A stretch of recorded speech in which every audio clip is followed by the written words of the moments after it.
This epic anime begins with a hero waking up saying, "It's time to achieve my dream, Dad." Then we see a group of royal heroes riding in a carriage, heading out on a royal mission. One of the heroes started talking, saying that seeing all these royal weapons in one place felt good, and another hero agreed. We learned that every hero there has a royal weapon given to them by the king, and these weapons are only given to someone who earns the title of hero. The heroes started getting to know each other, then tried to talk to the female hero among them, because seeing a girl among heroes was surprising, but she didn't respond. That's when a hero named Stefan interrupted them, telling them they were now in the land of dark monsters and needed to be careful, as they could be attacked at any moment. The other heroes didn't like his attitude, asking why he was acting like the leader. That's when we learned he was the strongest hero among them, given the most powerful weapon by the king. Then, a hero tried to flirt with the girl, but she ignored him. Meanwhile, the carriage stopped, and the driver told the heroes this was as far as they could go because the upcoming lands were rough and full of monsters. But surprisingly, many monsters appeared right away and killed the driver in seconds. The heroes then got out and organized their ranks. Hero Stefan teamed up with hero Elissa, and they, along with the other heroes, began attacking the monsters, defeating them one after another. Then they entered a cave, and there was a monster watching them from a mountaintop. Inside the cave, we see the heroes fighting monsters and defeating them without mercy. Some fought with their swords, others used their own methods. Even hero Stefan used magical power, wiping out many monsters with a single attack. Then he moved toward a giant, three-headed monster, cut off its heads, and defeated it with Elissa's help. All the heroes then exited from the other side of the cave, facing vast, dark lands. One of the heroes said, "So this is the lair of the king of dark monsters." Then we see Stefan exploring the place, saying that soon they will be the first heroes to achieve the legend, which we'll learn about later. Then the ground shakes, and we find out the king of monsters has appeared, and it looks like the same monster that was watching the heroes. This monster then unleashes a devastating lightning attack, showing off its power to the heroes, and a destructive fiery aura appears around it. Here we learn that this monster is named Clephatus, and it's one of the 4 kings of monsters, specifically the Southern King. The heroes watched the monster in astonishment, but Stefan stood up and swore that he and the 13 heroes would be the first to achieve the legend and defeat the king of monsters. Then all the heroes began their attack, with Stefan and Elissa in the lead. In 1 second, Stefan turned into a lifeless corpse from a swift attack by the king of monsters. The heroes were stunned by what they saw, became enraged, and attacked again. Elissa tried to stop them, but it was useless. The king of monsters was easily defeating the heroes one by one, without any mercy. But Elissa noticed that the king of monsters was attacking from the heroes' shadows, so she tried to tell the heroes this and started jumping away so no shadow would appear for her. The monster tried to attack her, but she dodged the attack, which made the monster acknowledge her intelligence. The heroes were trying to defeat the king of monsters, but it was useless. He was crushing them like insects with no effort. Then one of the heroes attacked with his sword,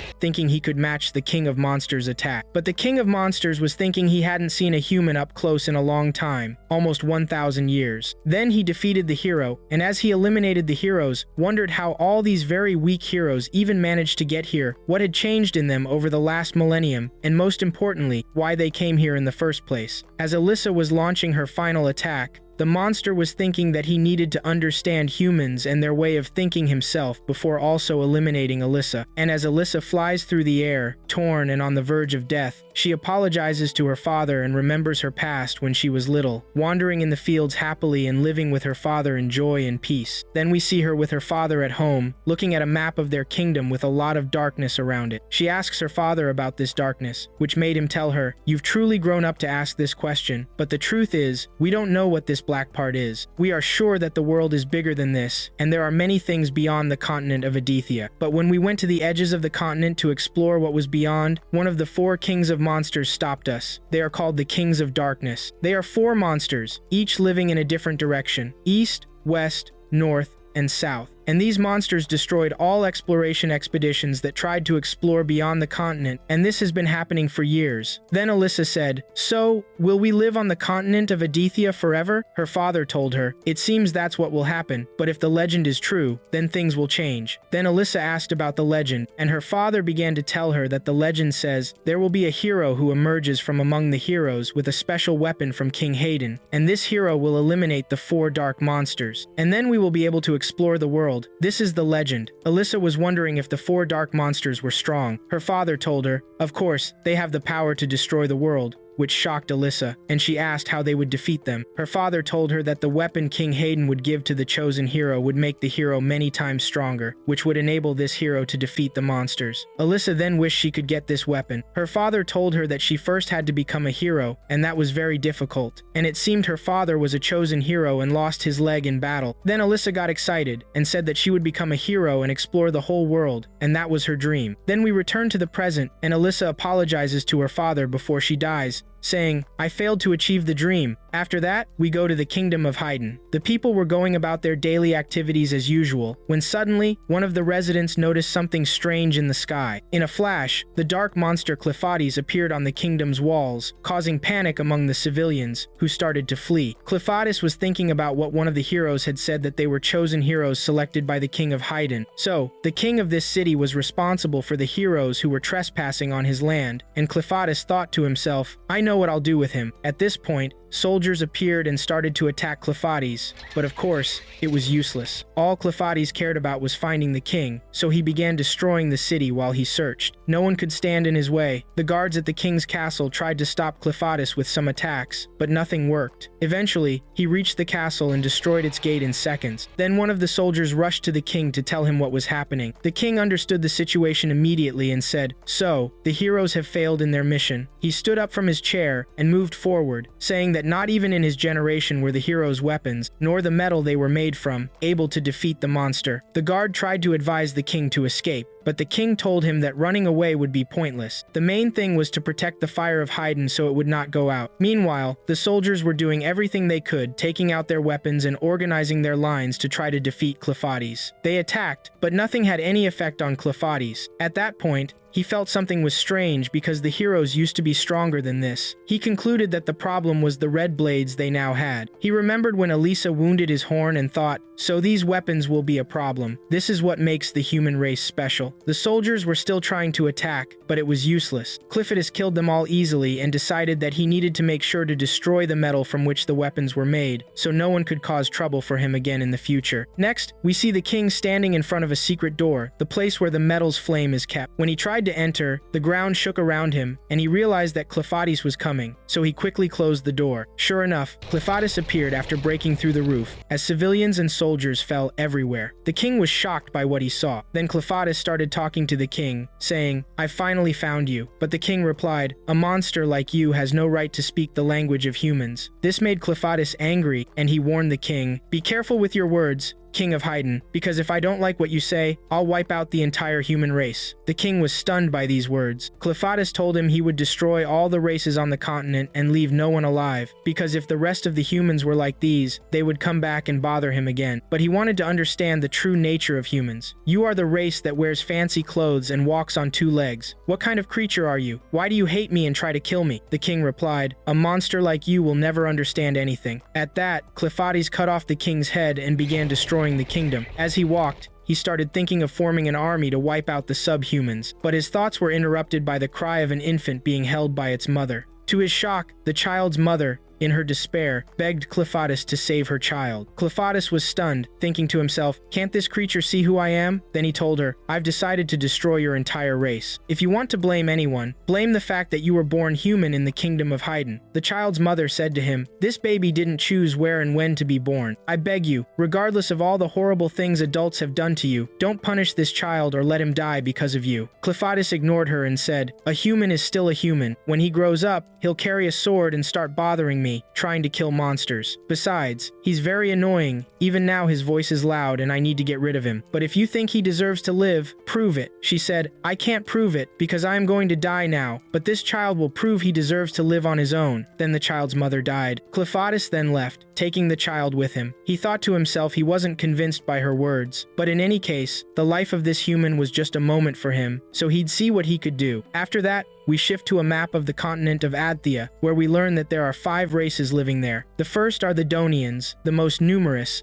skilled in architecture and tactics. They built two great nations, Asleen and Bolet. The second race is the Orgeshans, brave people who excel in medicine and hunting. The third are the Asladnians, a people skilled in water-related things and navigation, who don't like to interact with other races. The fourth race is the Bantians, very strong, barbarian people, but not united. The fifth race is the Hydnians, the oldest and most mysterious race, skilled in refining and shaping metals. Their kingdom is a small one located in the mountains. They're the only race able to make weapons from arcanite metal, and only the royal family knows the secrets of this craft. The Hydnians have a long history of selling weapons, but now most of them are of mixed blood. Pure-blooded Hydnians are extremely rare. The real world extends far beyond the continent of Athia, but none of the five races knows this or what lies beyond, because outside the borders are the monsters of darkness and their leaders, the four kings, who keep the outer world closed off from the continent. Then we moved to Clevitis's headquarters where the monsters were about to attack the child, but he kept them away. The child was crying from hunger. Clevitis was thinking that if the situation continued like this, the child would die, and he needed to do something. He made the child sleep,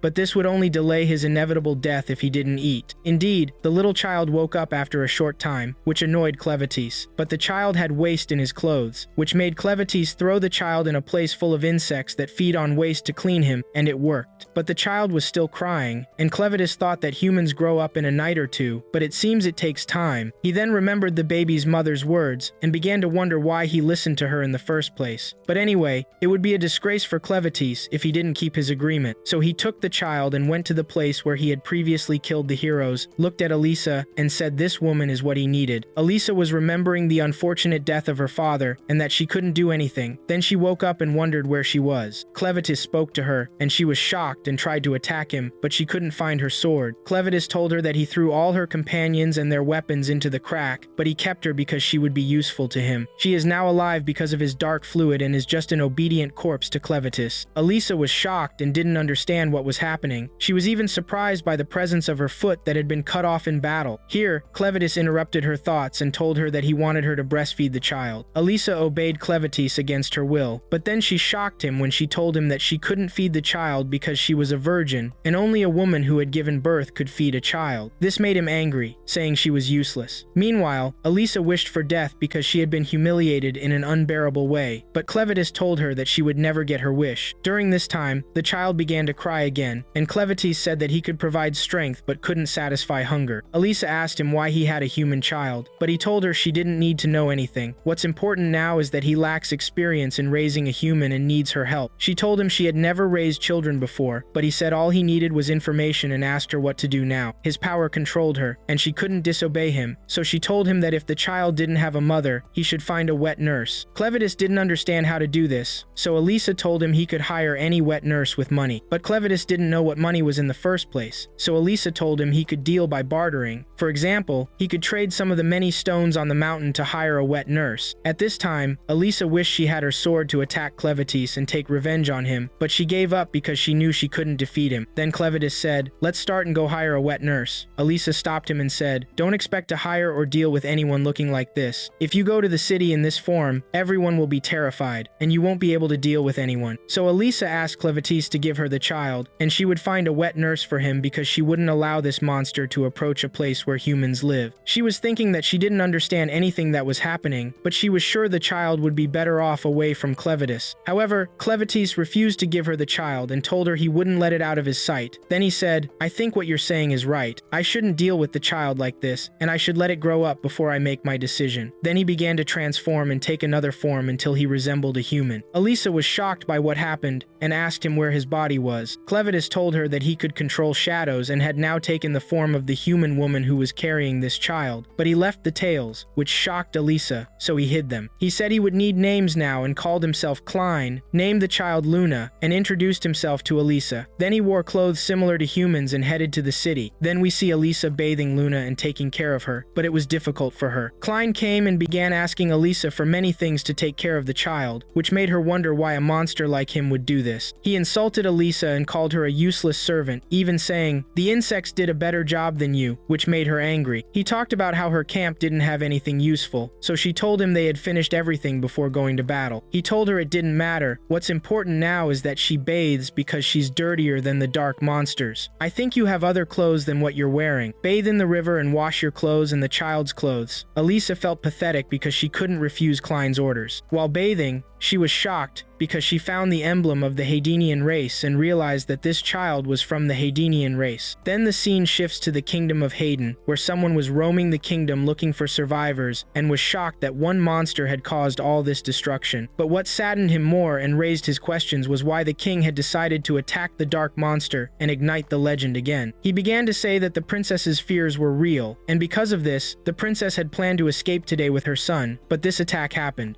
Then, we see a group of people from the Donian race watching a city. One of them says, "It looks like the legend will stay, just a legend." Then one of the leader's men asks what they will do next. The leader tells him to send a messenger to the emperor and inform him that the legend has fallen along with the fall of the kingdom of Haden, and most likely the king is dead as well. He says they need to act immediately because the kingdom of Asleen will probably make a move too. There's also a chance that monsters of darkness will attack the area since it's now abandoned. But the most important thing is that they need to find out the secrets of weapon making, and they must not let any other country figure it out before them. He says he will head back to the border now and reorganize the army. Then he continues and asks Maynard to search for any survivors of the royal family in the kingdom of Haden, as well as their relatives, and tells him to capture them alive if he finds any. After that, each of them goes to carry out their task, and the scene shifts. Alyssa Tess was shocked and told Klein that no one could wear that emblem unless they were from the royal family, which means the child has royal blood. Alyssa at first thought Klein kidnapped the child because of this, but Klein didn't even know what royal blood meant in the first place. He said he didn't kidnap the child and didn't care about any of Thaith, just said that the child's mother entrusted him with her son. Alyssa shouted at him, calling him a liar, but Klein replied that this was the truth. He found the child under the kingdom's ruins while he was killing the king. Alyssa was shocked that Klein killed the king. He told her, "Why are you surprised? You were the ones who attacked us in the first place." Alyssa told him that if the king was dead and the boy was of royal blood, then everyone would be searching for him. Klein asked why. She explained that the secret to making the weapons only existed with the royals. Then Klein understood and said, "If that's the case, I'll make this child king and support him from the shadows." Alyssa was stunned by this. Klein went on, saying he wasn't interested in invading humans, but now that it had happened, he'd go through with it his way. It would be fun to have some power and be able to destroy everyone whenever he wanted. Alyssa was shocked by what he said, and thought to herself that this was all her fault, because she was the one who told Klein the information. Then Klein said, "Since we have the plan, we should fill Luna's stomach with food now and get ready to look for the nursemaid." The only thing on Alyssa's mind was that there was no way Klein could become the king's advisor because no one would trust him, so things would turn out fine, and Klein's plan would fail. But what was strange is why Klein was so obsessed with Luna.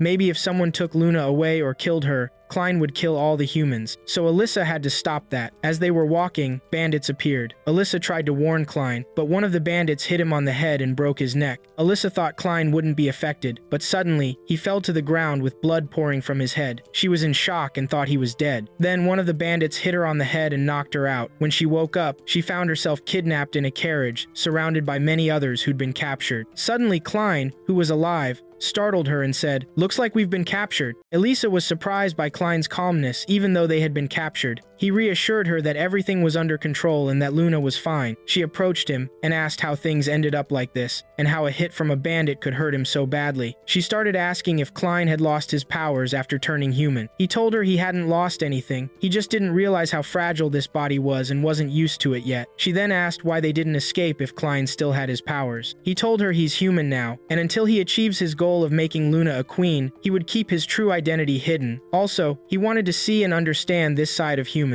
Now, he saw people being captured and tied up, heading to a place. He asked Elisa to explain what was happening. She told him they were attacked by a group of bandits who took the survivors to sell as slaves. Klein wondered how these bandits could be so powerful to do all this. Elisa explained that normal humans are strong, but the bandits' problem wasn't their strength. It was their dirty tricks, they're just scum. She hoped Klein wouldn't judge all humans based on these scoundrels. Then they arrived at the bandits' base. The bandits began unloading the captives and sorting them out. One man, man, desperate, tried to escape, shouting he didn't want this fate. The bandits didn't hesitate, they threw a knife that killed him instantly. One bandit said, "We are the crows, and we won't let anyone escape. Those who try will die." Then they continued moving the captives. Elisa was upset by the situation. Then the bandits grabbed her too, and Klein didn't do anything but watch quietly until a woman called him. She asked why he wasn't moving, and when she saw the baby with Klein, she called a girl named Neil to care for the child since that was her job. Neil's eyes lit up when she saw the baby. She seemed to like him. Then there's a scene with a legendary sword submerged in water belonging to one of the heroes. We'll learn the story of that sword soon. Next, back to the bandits, Elisa was taken to their newly appointed leader, Furco, who seemed arrogant because he didn't like being called by his first name and wanted them to address him as the boss. The bandits didn't like that and threatened him. Furco warned them that if they didn't obey, he'd unleash his special monster named Beatty on them. Beatty was a huge, powerful creature, and Elisa was shocked that the bandits kept a dark beast as a pet. The boss told the beast he'd let it terrorize one of the men soon, which scared everyone. Then he shifted the topic to the monohydrite stones and revealed he'd heard the king sent 13 heroes to the place of one of the 4 Dark Lords, Clifades. But Clifades killed all the heroes before they could reach the queen and destroy her. One of those heroes was a prince. Furco showed Elisa the stones and said that you can't find stones this pure in human lands. He assumed Elisa was one of the heroes. Since she was very calm, no one else stayed so calm after seeing his pet. Elisa couldn't respond because everything he said was correct. What shocked Elisa more was that Furco took out a sword with half of it red, which she thought was made from monohydrite metal, but he told her the sword was fake and that people were fools who couldn't tell real weapons from fake ones. Besides trading slaves, he also sold counterfeit weapons. Then Furco said since all royal family members in Hayden Kingdom had been killed, the price of monohydrite metal would soar, and this would be their way to make a lot of money. What would also increase in value were the weapons of the heroes who were killed, and obviously, all their weapons were buried where they died. That's why they had been collecting the sacred weapons for a while. Unfortunately, there were 2 ways to get these weapons. Either become a true hero recognized by the King of Hayden, who would give you a weapon, or take the weapon of a dead hero. So, Furco asked Elisa, "Heroine, where's your weapon and the other 12 weapons? I bet you took them all during your fight with Clifades." Elisa didn't answer, so Furco ordered his men to take her to the sacred treasure tomorrow. The bandits wanted to mess with her, but Furco refused because he needed her alive as his way to get the sacred weapons. Then they took Elisa away. Next, we switched to Klein, who was helping the girl he saw in the tavern. But what really mattered to him was that Luna was being fed by Neil. Then a customer interrupted Neil by asking for something, which made her tremble in fear. She left the baby to serve him. Other customers also asked Klein to serve them, and he calmly obeyed. Earning their praise, they said Klein had a bright future as a servant. But the girl thought Klein was suspicious. Despite his strength and calmness, his pale color and strange horn were weird, and it was the first time she saw violet eyes. Then we saw some customers hurting Neil and knocking her down. Neil kept apologizing, but they decided to punish her and took her outside. After they finished tormenting her, Neil was crying, only concerned about feeding the baby. Meanwhile, the 2 men walking felt something strange. They said they had drunk a lot of wine but suddenly fell dead and disappeared. It turned out Klein caused that. Then Klein went to Neil and started talking to her. He asked her if she was a bandit. Neil was surprised and asked why, so Klein told her he wanted to know everything about her. Neil was touched and said she had been here with the crows since she could remember and didn't know who her father was, but she knew her mother. Unfortunately, she didn't know what her mother looked like, because she always saw her only from behind. But all she remembered was watching her mother from afar while she was being tortured by bandits. When she turned 12, her mother disappeared. She didn't know if she died, was sold, or even escaped. But what she knew was that after her mother disappeared, the bandits would come and torture her, to the point that she lost her teeth from all the beating and could only hear with one ear. But what she realized was that her mother was actually protecting her. She was treated like an animal until her sister Carmi came and started advising her on how to deal with the bandits, so she wouldn't be tortured. Of course, she couldn't do what she was told, but things improved a lot from before, and after that, she got a job, which was caring for children. Klein then told her, "But what I know is that only those who have given birth can breastfeed them." He asked her about her child, and she sadly told him that her baby died during childbirth. She had felt him moving before his birth, but unfortunately, she didn't hear his cry. At that moment, she felt a terrible cold and wished she would die to meet her son in the afterlife. But suddenly, when she woke up, she found a baby next to her, which made her a little happy. She found that this would be her mission in life. She even gave birth to 2 other children, but they also died. But she had found her job that helped her complete her life.